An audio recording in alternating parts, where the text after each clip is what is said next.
कंपनियों में अगली कंपनी हम लोग पढ़ने वाले हैं फ्रांसीसी ईस्ट इंडिया कंपनी, यानी कि जो फ्रांस से चल करके भारत में आई, भारत में व्यापार करने के उद्देश्य से आई। तो सबसे पहले हम लोग देखेंगे कि फ्रांस है कहां पर। सबसे पहले यूरोप महाद्वीप में आते हैं। आप जानते हैं पूरी पृथ्वी पर कुल 7 महाद्वीप है। इन 7 महाद्वीपों में जो 6वां सबसे छोटा महाद्वीप है या 8वां सबसे बड़ा महाद्वीप है, सॉरी दूसरा सबसे छोटा और 6वां सबसे बड़ा महाद्वीप है, वह है यूरोप। तो यह यूरोप का हिस्सा है। यूरोप में अगर आप देखें तो कुछ बड़े देश हैं, इसमें से एक हिस्सा आता है फ्रांस का। फ्रांस यहाँ पर मिलेगा आपको। फ्रांस में अगर आप देखें तो यहाँ पर उत्तरी अटलांटिक महासागर और यहाँ पर है भूमध्य सागर और इसके जस्ट ऊपर यहाँ पर है बिस्के की खाड़ी। एग्जाम में एक बार प्रश्न बन चुका है कि बिस्के की खाड़ी कहाँ पर है। बिस्के, ध्यान में रखिएगा, बिस्के की खाड़ी कहाँ पर मिलेगी आपको? फ्रांस के जस्ट ऊपर यह है बिस्के की खाड़ी यहाँ पर। और इसके देखें यहाँ पर है ब्रिटेन और यहाँ पर है फ्रांस।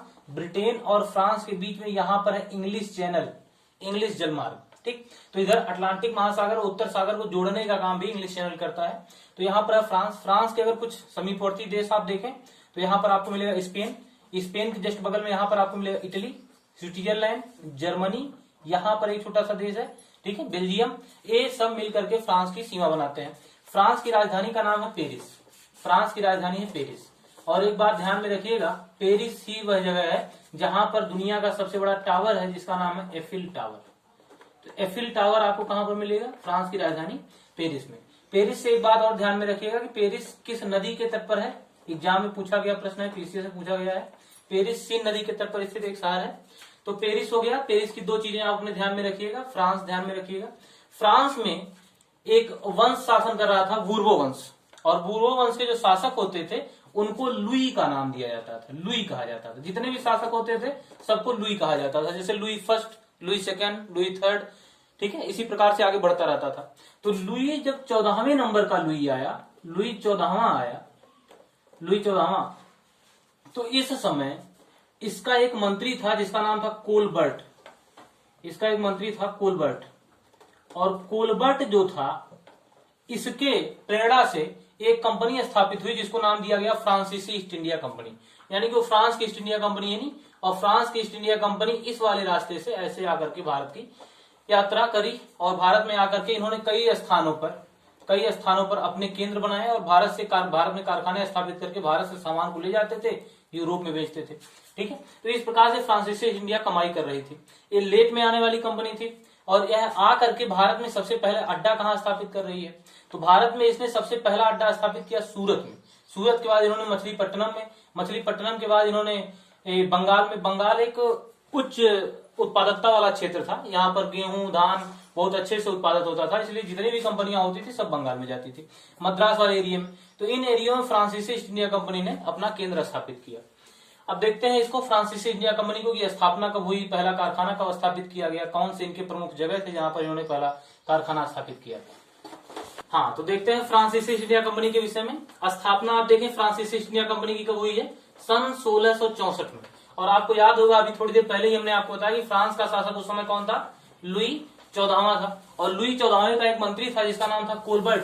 तो कोलबर्ट ने यह कंपनी स्थापित करवाया था। यह कंपनी स्थापित हुई और कंपनी स्थापित होने के बाद सन 1667 में, देखें कंपनी स्थापित हो रही 64 में, जस्ट 3 साल बाद, यानी कंपनी स्थापित होने के 3 साल बाद एक फ्रांसीसी अभियान दल भारत में आया। और इसकी अध्यक्षता किसने की? इसकी अध्यक्षता की फ्रांसिस कैरन ने। तो आप ध्यान में रखिएगा कि फ्रांस की जो पहली कंपनी भारत में बनी है 1668 में बनी है, सूरत में बनी है। यह किसकी अध्यक्षता में भेजे गए अभियान दल द्वारा बनाया गया? फ्रांसिस कैरन की अध्यक्षता में बनाए गए अभियान दल द्वारा इसकी स्थापना की गई।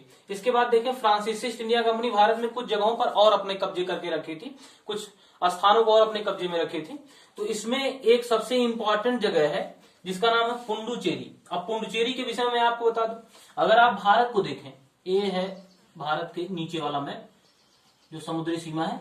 अगर भारत को देखें तो यहां भारत में पुडुचेरी 3 राज्यों में, ध्यान रखिएगा, 3 राज्यों में और 4 स्थानों पर पांडिचेरी स्थित है। पांडिचेरी में विधानसभा भी है, थोड़ा देख लें किन किन राज्यों में है। तो 3 राज्य कौन कौन से हैं? पांडिचेरी केरल में मिलेगा आपको। केरल में एक स्थान है जिसका नाम है माहे, ये पांडिचेरी के अंदर में आता है। दूसरे राज्य का नाम क्या है? दूसरे राज्य का नाम है तमिलनाडु। तमिलनाडु में आपको 2 स्थान मिलेंगे। तमिलनाडु आपको कहां मिलेगा? यह वाला तट है जहां रामेश्वरम है, रामेश्वरम से श्रीलंका, राम सेतु वाला। तो यहां से हो गया तमिलनाडु। तमिलनाडु में 2 स्थान है। तमिलनाडु का जो पहला स्थान है उसका नाम है कराईकल, कराईकल, और दूसरा स्थान जो है उसका नाम है पुडुचेरी, यानी एक पुडुचेरी स्थान है ये। इसके बाद मिलेगा एक तीसरा जो राज्य है उसका नाम है आंध्र प्रदेश, आंध्र प्रदेश।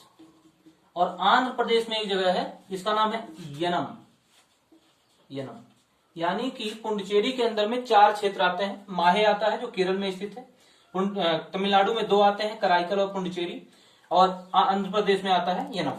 तो ये 3 राज्यों में 4 अलग अलग क्षेत्रों में पुडुचेरी स्थित है। पुडुचेरी के विषय में कुछ चीजें और जान लेनी आवश्यक होंगी, थोड़ा देख लेते हैं।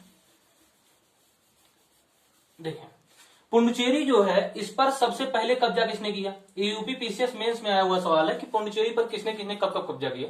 तो सबसे पहले पुडुचेरी पर कब्जा करने वाला जो दल था उसका नाम था पुर्तगाली, क्योंकि पुर्तगाली पहले आए भी थे तो पुर्तगालियों ने कब्जा किया।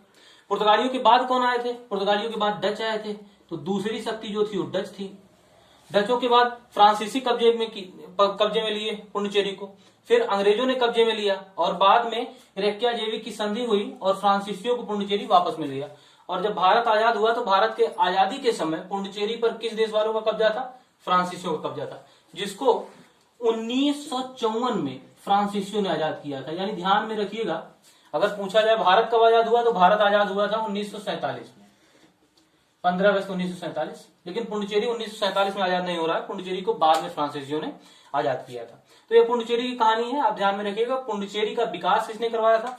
आधुनिक जो पुडुचेरी है उसका विकास फ्रैंको मार्टिन नाम के एक फ्रांसीसी व्यक्ति ने करवाया था। अन्य जगहों को देखें, चंद्रनगर, बाद में जब भारत आजाद हुआ तो भारत में 5 जगहों पर फ्रांसीसियों का मुख्य रूप से कब्जा था।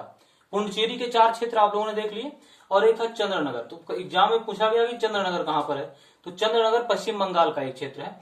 तो चंद्रनगर में, पुडुचेरी में, सूरत में। अच्छा, दूसरा कारखाना अगर हम देखें फ्रांसीसियों का दूसरा कारखाना कहां स्थापित हुआ था, तो दूसरा कारखाना सूरत के बाद इन्होंने मछलीपट्टनम में स्थापित किया था।